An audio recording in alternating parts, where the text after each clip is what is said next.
Produce అవుతున్నటువంటి pharmaceutical products లో మన స్టేట్ 1/3 30% మనదే షేర్ ఇంటర్నేషనల్ గా. మనకు ఆ పొటెన్షియాలిటీ ఉంది మన హైదరాబాద్ కు. దాన్ని గమనించి కేసీఆర్ అప్పుడు ఈ 16,000 ఎకరాలు ల్యాండ్ ను మేము సేకరించి ఆల్రెడీ సెంట్రల్ గవర్నమెంట్ నుంచి ఎన్విరాన్మెంట్ క్లియరెన్స్ కూడా తెచ్చాం, ఈసీ కూడా వచ్చింది. That was a conditional land acquisition, అంటే ఫార్మా సిటీ కోసమే ఈ భూసేకరణ చేస్తున్నాము అని 2013 ల్యాండ్ ఎక్విజిషన్ యాక్ట్ ప్రకారంగా నోటిఫై చేసి మనం ల్యాండ్ ఎక్విజిషన్ చేశాం number 1.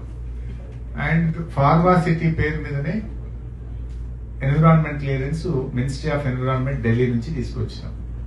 Ministry of environment Delhi specific గా రాసింది ఈసీలో, purpose should not be deviated.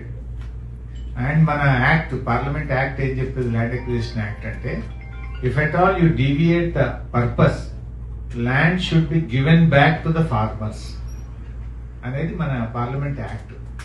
అందువల్ల ఈ ప్రభుత్వం ఏదో ఒక డ్రామా చేస్తుంది. యాక్చువల్లీ మన హైకోర్టులో కేసు వచ్చింది. కేసు వస్తే ఏమి ఇచ్చింది తెలుసా, government affidavit no we are continuing the formality అంటున్నారు.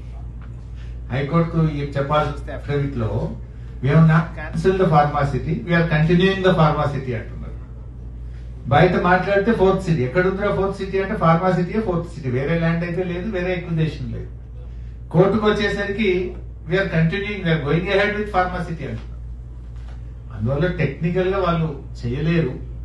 ఇప్పుడు ఏంటంటే కొద్దిగా ఒక జిమ్మిక్స్, లేదా ఫార్మాసిటీకి వి నీడ్ ఇన్ఫ్రాస్ట్రక్చర్, ఫార్మాసిటీ వచ్చినప్పుడు అక్కడ ఎడ్యుకేషన్ ఉండాలి, ఫార్మాసిటీ వచ్చినప్పుడు అక్కడ హౌసింగ్ ఉండాలి, ఫార్మాసిటీ వచ్చినప్పుడు బేసిక్ నీడ్స్ ఉండాలి అనే పేరు మీద ఇవన్నీ తెచ్చే ప్రయత్నం చేస్తున్నారు. కానీ అది 75 ఉండి ఇది 25 ఉండాలి. కానీ వీళ్ళు 25 ఫార్మా పెట్టి 75 దీన్ని తీసుకొస్తామని ఒక రియల్ ఎస్టేట్ వ్యాపారం చేద్దామని ఆలోచన చేస్తా ఉన్నారు. రేపు బీఆర్ఎస్ వచ్చిన తర్వాత వీళ్ళ ఫ్యూచర్ సిటీ, గీచర్ సిటీ అన్ని రద్దు చేస్తాం, అక్కడ యాజ్ ఇట్ ఈస్ ఫార్మా సిటీని రిస్టోర్ చేస్తాం. అంటే మేము ఆశించింది ఏంటంటే కొన్ని వేల కోట్ల, లక్షల కోట్ల ఫార్మా ప్రోడక్ట్స్ అక్కడి నుంచి ఉత్పత్తి జరిగితే మన స్టేట్ రెవెన్యూస్ పెరుగుతాయి, స్టేట్ ఎకానమీ పెరుగుతుంది, అండ్ లక్షల మంది పిల్లలకు అక్కడ ఉద్యోగాలు వస్తాయి. అన్ఎంప్లాయ్మెంట్ ఇష్యూని కూడా మనం స్టార్ట్అవుట్ చేసుకోవచ్చు.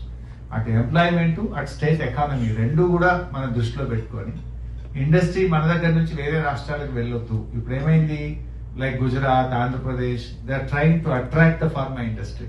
మనోలే పోయి మన హరబిందో, మన రెడ్డి ల్యాబ్స్, మన హెట్రో, వీళ్ళే పోయి ఇప్పుడు ఒకటి ఆంధ్రప్రదేశ్ లో పెడుతుండ్రు, ఒకటి గుజరాత్ లో పెడుతుంది. వీళ్ళు అక్కడికి వెళ్ళొద్దు, మన దగ్గరనే పెట్టాలి. మనం వాళ్ళకు ఫ్రెండ్లీ గవర్నమెంట్ గా వాళ్ళకి సపోర్ట్ చేద్దాము. ఏ ఫార్మా ఇండస్ట్రీ కూడా మన స్టేట్ నుంచి పోవద్దు, ఎక్స్పాన్షన్ కూడా మన దగ్గర రావాలని ఒక విజన్ తో మనం చేసినాము. కానీ ఎక్కడ ఇది బీఆర్ఎస్ కు పేరు వస్తుందనో, లేదా ఇక్కడ మాకేమి రియల్ ఎస్టేట్ చేస్తే ల్యాండ్స్ ను పంచిపెడితే మాకేదో బ్యాక్ ఎండ్ లో బెనిఫిట్ ఉంటుందనే కోణంలో ప్రజెంట్ గవర్నమెంట్ పనిచేస్తా ఉంది. బట్ వాళ్ళు ఏం చేసినా అది నడవదు. ఇది న్యామాట కాదు, ఇది parliament act, Indian parliament act. If you deviate the purpose of land acquisition, then the land should go back to the farmers. అందువల్ల అది జరగదు.